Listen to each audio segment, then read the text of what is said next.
سلام الله عليكم، تحياتي. معكم الدكتور محمود جميل عبد الله صوص، اخصائي علاج طبيعي وتأهيل. حنحكي اليوم عن مشكلة رئيسية ألا وهي مشكلة الشخير أو الصوت الذي نخرجه من الجيوب الأنفية أو من الفم أو من البلعوم بشكل مضر ومزعج للبعض وللكثيرين، وخصوصا للناس اللي محيطين في الناس اللي في عندهم مشكلة الشخير. الشخير بحد ذاته هو تضيق في الأقنية الهوائية في مجال مسارها، سواء بتدخل من الجيوب الأنفية من منطقة اليمين منطقة اليسار. الجيوب الأنفية تمتد لمنطقة سقف الحلق. سقف الجيوب الأنفية في 8 حجرات. هذه الحجرات بتكون موزعة 4 على اليمين 4 على الشمال، والهواء يرطب من الأغشية المحيطة في الجيوب الأنفية اللي هي أغشية لعابية. أغشية بتفرز اللعاب اللي هو جهاز مناعي رئيسي لقتل البكتيريا. وكمان في الجيوب الأنفية في عندنا اللحمة أو ال 6 لحمات أنفية موجودة، 3 في اليمين 3 في الشمال، وهاي هدفها الرئيسي تحمية الهواء. يعني الهواء البارد، إذا تنفسنا هواء بارد بصير في تضخم في اللحمات الأنفية. بننزل لتحت شوي بنلاحظ البلعوم. قبل البلعوم طبعا في الحنجرة، هذه كلها الأنابيب والأغشية. هذه عضلات، العضلات موصل لها أعصاب. العضلات محاطة في الأغشية المخاطية، فأي مشكلة في العصب بصير في عنا احتقانات وبصير في عنا شخير. أي مشكلة في العضلات نفسها بصير في انقباضات، بصير في عنا شخير. أي مشكلة في زيادة اللعاب هيعمل احتقانات، وأي احتقانات بتكون بتعطي الشخير. إذا بننزل لتحت شوي بتكون في الرئتين الأزمة، التقلصات اللي بتصير في الشعب الهوائية وفي القصبات الهوائية. هذه كمان بتعطي أصوات، بس هي بنحكي لها أمراض تانية، أزيز، أسمى، يعني ما بندخلها في موضوع الشخير بشكل كبير. أوكي، طيب إذا هاي الحالة مش هي فقط عملية تضيقات والصوت، بيرجع لها مشاكل كبيرة، مشاكل بتدلنا إنه في عندي احتقانات في الجيوب الأنفية، في عندي التهابات حادة، في عندي التهابات ممكن واحتقانات في اللوز. 2 هدول اللوزتين اللي هم جهاز لمفاوي اللي هي بتلتهب لما يصير في عندنا التهابات. بجوز يكون في عندنا مشكلة بالأعصاب، الأعصاب القحفية اللي بتيجي من الدماغ، 12 عصب، وأكثر 3-4 أعصاب مسؤولات عن العضلات اللي في منطقة الحلق ومنطقة الفم اللي هن العصب 9 والعصب 10 والعصب 11. العصب 9 اللي هو بيغذي عضلات اللسان من الخلف وعضلات الحلق. العصب 10 اللي هو بتعرفوه عصب الفيغاس نيرف أو العصب الحائر، كمان هذا بيغذي حسي وحركي، نفس المنطقة، منطقة الزور، منطقة أو العضلات المسؤولة عن بلع. وفي عندنا العصب 11 12 اللي هو مسؤول عن حركة اللسان والشعور من اللسان بس من الناحية الأمامية. ف3 أعصاب رئيسيات، وإذا ضفنا لها العصب الخامس اللي هو آلام وخلل في الأحاسيس، والعصب السابع كمان ممكن يحصل هذه الشخير. كمان المشاكل الدماغية، الجلطات، الباركنسونز، الديمنشيا، كلهم بيحصل معهم مشكلة الشخير. يعني الشخير وهذه المشكلة مشكلة إلها أبعاد صحية كبيرة: نقص أكسجين، نقص ثاني أكسيد الكربون، وجع راس، أرق، لأنه هذه الجيوب الأنفية هذه البوابة الرئيسية للأكسجين للجسم. ماشي. العلاج خلينا نبسط لكم إياه، بس انتبهوا علي وتبعوا علي مظبوط. اللي نعطيكم علاج نص ساعة من الأمور اللي ممكن تعملوها بيتيا قبل موعد النوم. هذه حتساعدكم كتير. لملمنا لكم إياها من هون ومن هون بس عشان تقدروا تستفيدوا، وما أظن حدا يضطر يستخدم كل هالعلاجات هذه. أول شيء بدنا نجيب مياه ساخنة. هاي المياه تبقى مغلي فيها نعناع، موجود عندنا نعناع، موجود عندنا إكليل جبل، موجود عندنا زعتر أو أوريغانو جاف أو أخضر، مو مشكلة. هاي في عندنا 3 أعشاب رئيسية اللي بدي أغليها. وبنضيف المغلي على المياه الساخنة هذه. بنضيف على المغلي هذا فنجان من الخل، خل التفاح، فنجان من الملح، ملح طبيعي بيكون أفضل. وبنحرك المياه هذه بشكل كويس اللي تختلط مع الأملاح ومع الخل ومع الأعشاب. وفي هاي الحالة ما علينا إلا نقول يا الله ونبلش في الجلسة. بنحط أي فوطة عنا، فوطة كويسة قطنية، ومنها تتم عملية العلاج. أول شيء بنحطها في المسحوق في المياه، بنعصرها عصرة كويسة اللي تضل رطبة ويضل البخار طالع منها. هاي عصرناها. أنا بدي أعمل عمليات تنشيط وتفتيح لكل الجيوب الأنفية. هاي صار في عندي فوطة مبللة في المياه الساخنة العشبية مع الملح، بدي أحطها على الوجه والرقبة لمدة 5 دقائق 10 دقائق فقط. أجلس أو أنام في وضعية مريحة وأحطها على الوجه.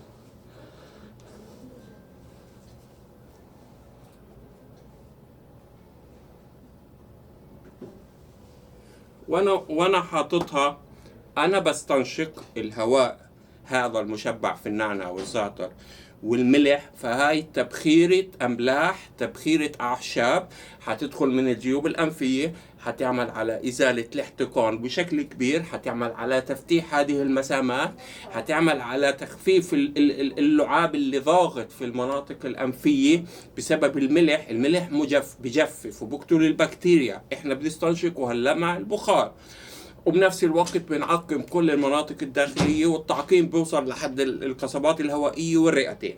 هاي عندكم كمادات مياه ساخنة اللي تلين. ما احنا بنحكي الشخير، انقباضات عضلات، أوتار صوتية، تسكيرات ميكانيكية.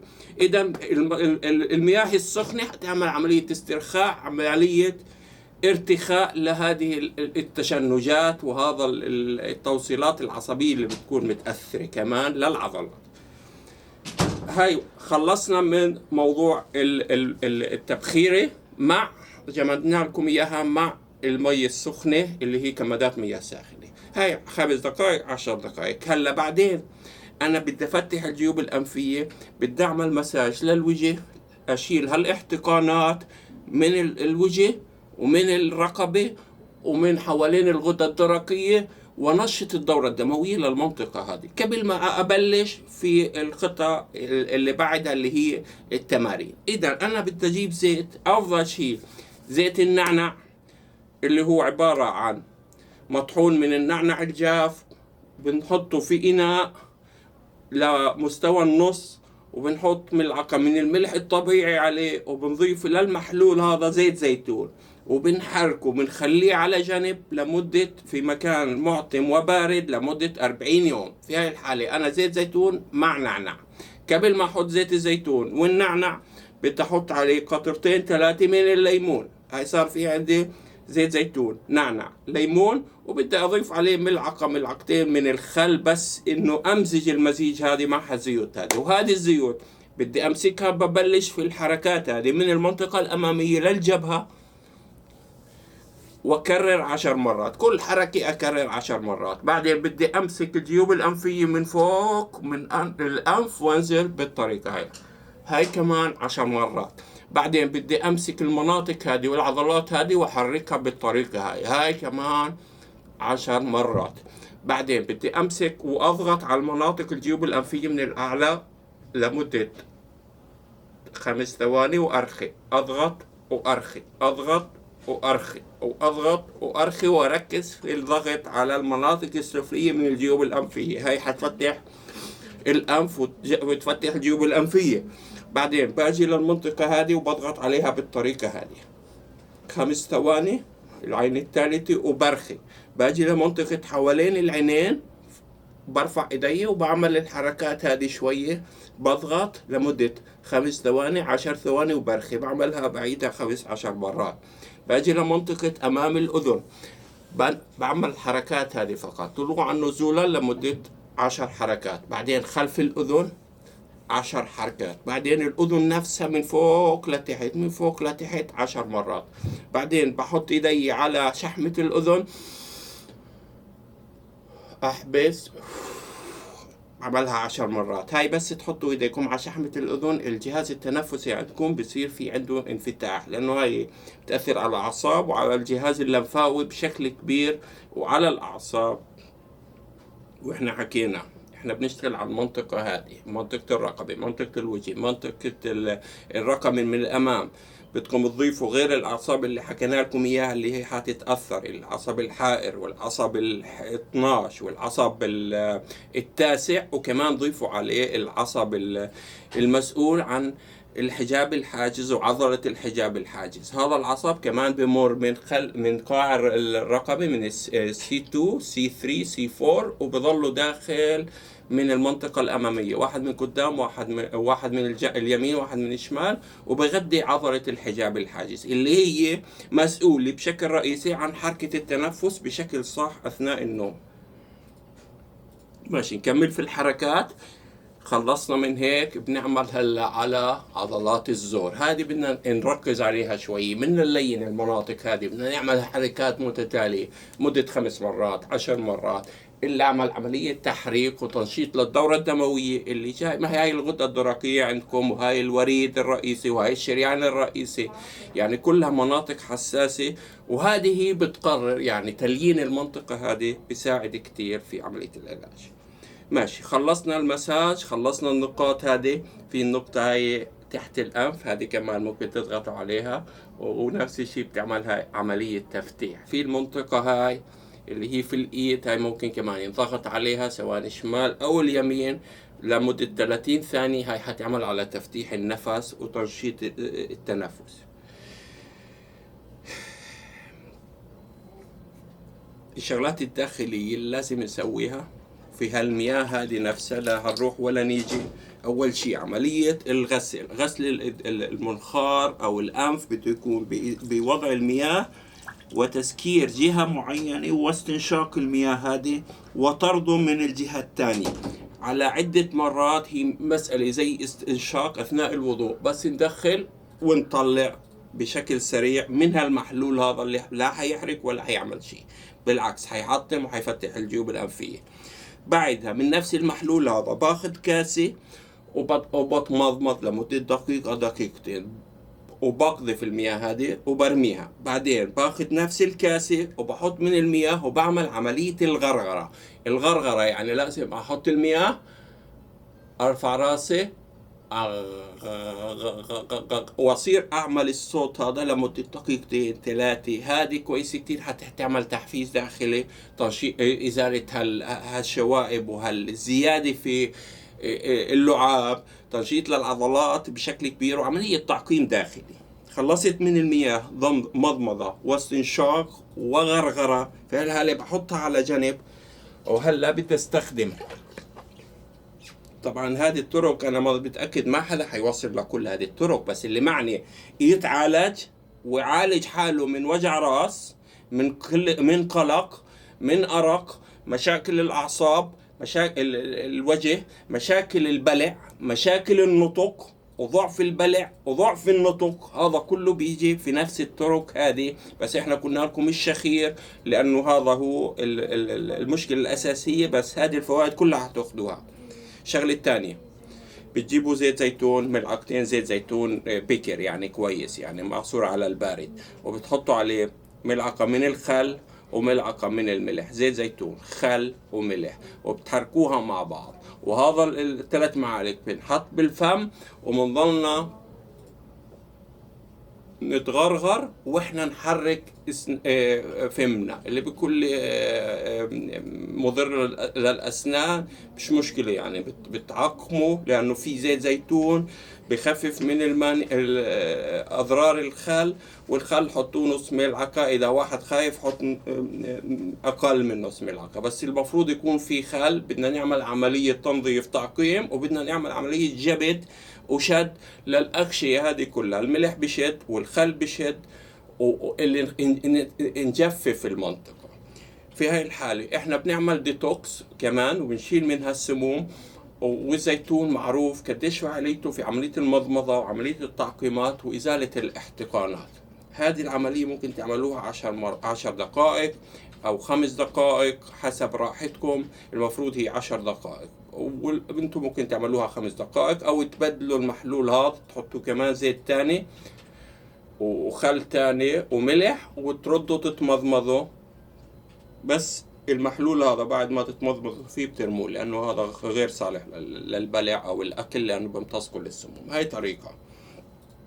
هلا بنيجي للشغلات الحركية اللي لازم تسووها، لأنه في عندي انسداد، معناته بدي أوسع شوي، بدي أحرك كويس. هلا بيجي موضوع حركات. أول شيء عامة لمنطقة الرقبة ومنطقة الزور، اللي هي بدي شوي شوي قد ما أقدر 10 مرات، يمين شمال يمين شمال، لفوق لتحت لفوق لتحت. أحط رقبتي ولورا، عضلة الكتاف، القفص الصدري، حجاب الحاجز، شهيق زفير شهيق زفير. نعمل بعض الحركات هذه، ساعدت شوي تشنج.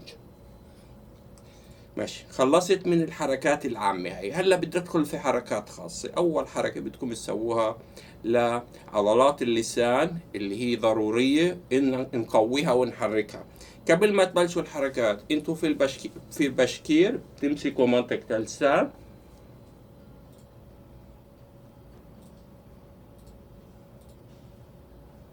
بشكل بسيط، للأعلى للأسفل، على اليمين على الشمال. خلصنا هذا التمرين اللي هو شد للسان، وهذا حيساعد كتير.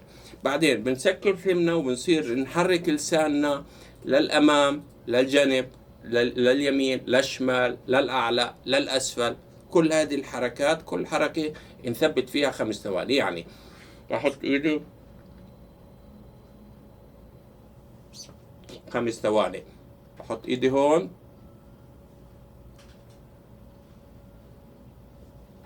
5 ثواني، على الجنب احط لساني اخليه لامس الحلق لتحت، حركات دائرية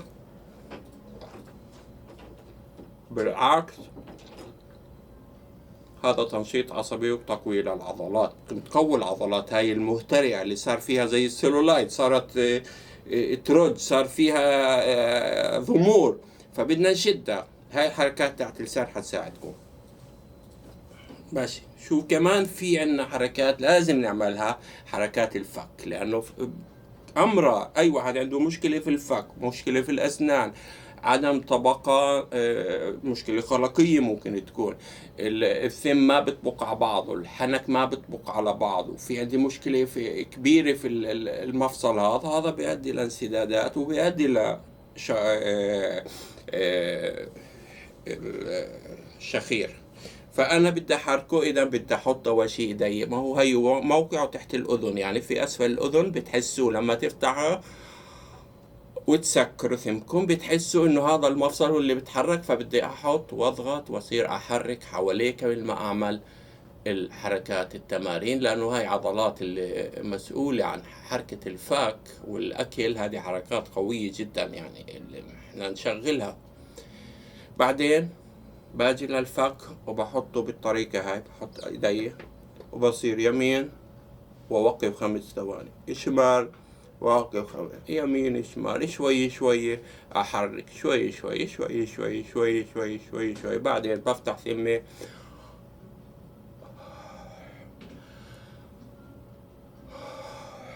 ونفس، أكمل حركة. بعدين بحط وجه أعور، حركات لولبية بالعكس، 5 ثواني ل5 ثواني نلين شوية، فهاي لازم نحركها. بعدين حركات كمان اللي حتساعدكم انه لما تعملوا المساج تمسكوا منطقة الحلق بالطريقة هاي، زي بدكم تخنقوا حدا وتصيروا تحركوا شوي شوي على اليمين على الشمال، على اليمين على الشمال.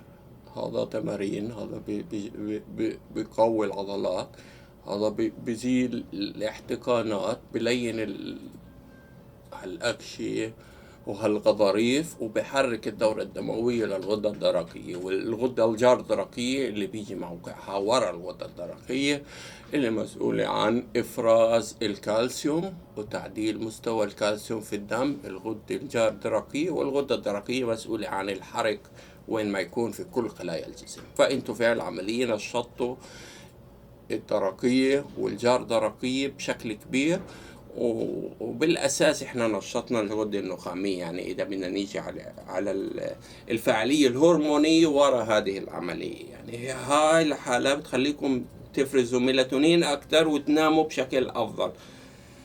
ماشي، خلصنا من كل هذه الامور. هلا نيجي للاهم، الاهم اللي هو وضعيه النوم الصح واحد بيعاني من الشخير. هذا هو اللي بدنا الملخصة، بس هذه العمليات عشان نخلصكم من الشخير. يعني تعمل يوميا، ممكن إذا واحد معني وحتجيب نتيجة أكيد 100%. خدوها من محسوبكم.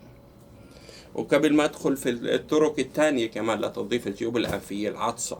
يعني تحطوا فلفل، أي شيء تستنشقوا وتعطسوا، انتوا بتطلعوا هواء بسرعة 150 كيلو متر بالساعة من الحويصلات الهوائية من القفص الصدري، وبضلوا طالع لمنطقة الجيوب الأنفية. يعني 150 كيلو هدول بطلعن بطريقة سريعة. هاي أفضل تنظيف للجيوب الأنفية، العطسة. وعشان هيك نقول رحمكم الله. الشغلة الثانية اللي حتساعدكم، هذه في مخدات صغيرة هيك بتكون، هذه احنا ممكن نعملها في البيت. هذه ممكن نحط فيها خليط من الأعشاب وخليط من البذور. البذور أفضل بذور تحطوها فيها. عندكم السمسم، عندكم القرنفل، عندنا الحب السوداء، عندنا الخردل، عندنا الحلبة. وتخلطوا البذور هذه مع أعشاب اللي هي أهمها النعناع مع الزعتر أو الأوريجانو، البابونج كويس كتير، ينخلط مع الحبوب هذه بمقدار نصف لنصف. وهاي الحبوب تكون في الجرابة هذه أو في الوعاء هذا، وتكون بس في شكل جاف، وتتشمس كل يوم مع أشعة الشمس، لأنه إذا وصلها رطوبة معناته حتخرب الأعشاب والحبوب. وفي هاي الحالة هذه بدها تكون رفيقتي أثناء النوم، وممكن استخدمها في وضعيات النوم اللي هلا حنفرجيكم إياها. فباخذها معي. هذه بتوسع يعني تبخيرة ذاتية، وبتنشط الهواء اللي بدكم تناموا فيه. الغرفة اللي بدكم تناموا فيها هلا بدنا نمنع أي حساسية، سواء غبار سواء جراثيم في الجو. ففي هاي الحالة الغرفة لازم تكون مهوية، الشراشف لازم تكون مغسولة بشغلات طبيعية، الأفضل مياه ساخنة مع شوية خل اللي تتعقم، ما يكون في روائح ثانية. الروائح المسموح فيها فقط اللي هي الريحان، الزعتر، النعنع، البابونج، اليانسون، هذه الليمون، الملح. هذه كلها روائح مسموح فيها بالغرفة عشان نقدر ننام مظبوط، ويكون في عتمة، ويكون في صوت، في تهوية مظبوطة. وفي هاي الحالة بننتقل لوضعية النوم الأصح.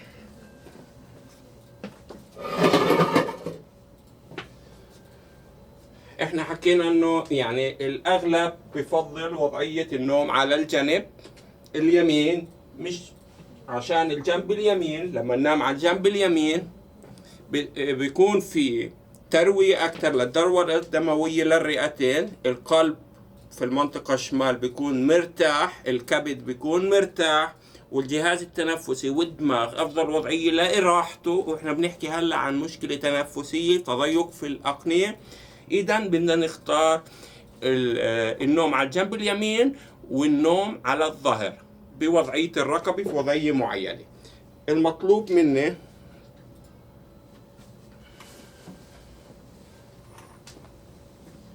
بده يكون عندي المخدة هاي اللي هي مخدة طبيعية، بس بدي أعليها شوية وأعمل لها ادجستمنت، أشوف بتمشي مع الرقبة ولا لا.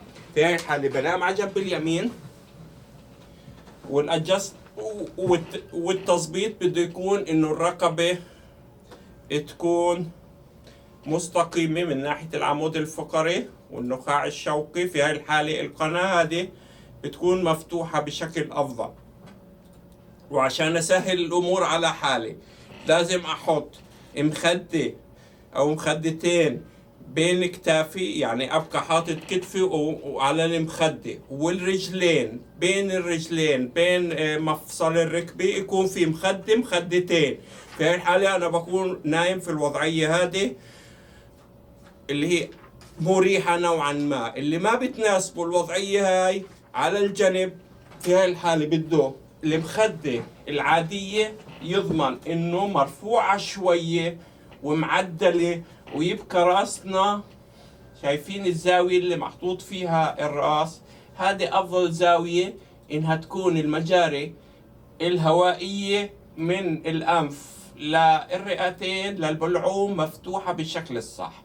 في حال انا شلت المخدة وحطيت راسي لورا او على الرول اللي حكينا عنه كويس لمشاكل وآلام الرقبة والديسكات، الرول هذا البشكير الفوطة اللي بدي ألفه وبدون مخدة، أنام على ظهري وأنا رقبتي لورا بدون مخدة بس بالرول. هاي أفضل وضعية للي عندهم ديسكات، بس اللي عندهم شخير هاي أسوأ وضعية لإلهم وهيزيد الشخير. عشان هيك إحنا لوضعية الشخير والمشاكل التنفسية لازم نكون إذا نايمين على ظهرنا رافعين ركبتنا بالطريقة هذه. المشاكل التنفسية اللي بتكون واضحة، الوضعية واضحة. المشاكل التنفسية اللي بتكون هذا الشخير بيؤدي لتوقف النفس في الليل، سليب أبنيا. هذه هي الأعراض الخطرة اللي بدناش نوصلها. فتوقف النفس، واحد عنده مشكلة شخير، مشكلة تنفسية، ضغط على الجهاز التنفسي، إذا الوضعية الأصح له لسه بده يحط كمان مخدتين 3 وظله موجود في وضعية انحناء على الظهر بالطريقة هاي، والمخدات هاي سانداته بالوضعية هذه، وضعية 40-30 درجة من الانحناء. هاي أفضل وضعية للنوم للناس اللي بيعانوا من صعوبات تنفسية وخايفين يقطع نفسهم فترة الليل. في هاي الحالة القفص الصدري والحجاب الحاجز ماخذ راحته. هذا بالنسبة للوضعيات النوم الأفضل شيء لهاي الحالات. هلا المهم كمان هاي حكينا لكم شو تسووا، بس انتوا نشطوا كمان حركات الاهتزازات هذه. هاي تنشيط للعصب الحائر وعصب الحجاب الحاجز. التمارين التنفسية اللي بدكم تعملوها الثانية، اللي بدكم تحطوا ايديكم على بطنكم بالطريقة هاي ونعمل شهيق ونحبس النفس واحنا رافعين راسنا، ونشوف انه الشهيق اجى في البطن في المنطقة الباطنية، ونحبسه لمدة 10 ثواني وبعدين نطلع زفير. حركة الأكتاف والمنطقة الصدرية للعمود الفقري لازم بتكون توسع. في هاي الحالة أنا باخذ كمية أكثر من الأكسجين، والسعة الرئوية لإلي بتكون أكبر. يعني حركة توسيع المنطقة الصدرية ضرورية. يعني أنا هاي الوضعية وهاي الوضعية، هاي الوضعية مساحتها أو حجم القفص الصدري بيكون 25% أزيد إذا رفعت إيدي لفوق بالطريقة هذه، لأنه العضلات بتشد القفص الصدري والأضلاع والحجاب الحاجز بينزل لتحت. فهاي الوضعية هي فرق 25%، 25% أكسجين و25% تطليع ثاني أكسيد الكربون، بس بعملية رفعة إيدين لفوق أو أخذ وضعية تنفسية مريحة. هاي 25% يعني الربع، هذه لا يستهان فيها في العلاج. فعشان هيك بدكم تعملوا التمارين تزيدوا السعة الرئوية، التمارين التنفسية ضرورية، المياه والغسل والتعقيم ضروري. وقبل ما ننسى ابتعدوا عن الشغلات اللي بتخلي الأغشية المخاطية تزيد. اللي هي الشغلات اللي فيها حساسية، اللي بتخلي الهستامين يزيد عندكم ويعمل التضخمات هذه، يعني الألبان، الأجبان، المنبهات، قهوة، شاي، كحول. من أكثر الأسباب للشخير الكحول، الكحوليات هذه بدكم تمنعوها بعد الساعة يعني 4-3 العصر، انتهى الموضوع. فيش شغلات تحفزكم وتثير الالتهابات. الشغلات اللي بدكم تركزوا عليها اللي هي الأعشاب، البابونج، اليانسون، الميرامية، النعناع، الروزماري، إكليل الجبل، اللافندر، الخزامة. هذه الأعشاب اللي بدكم تركزوا عليها لتقوية وتفتيح الجهاز التنفسي.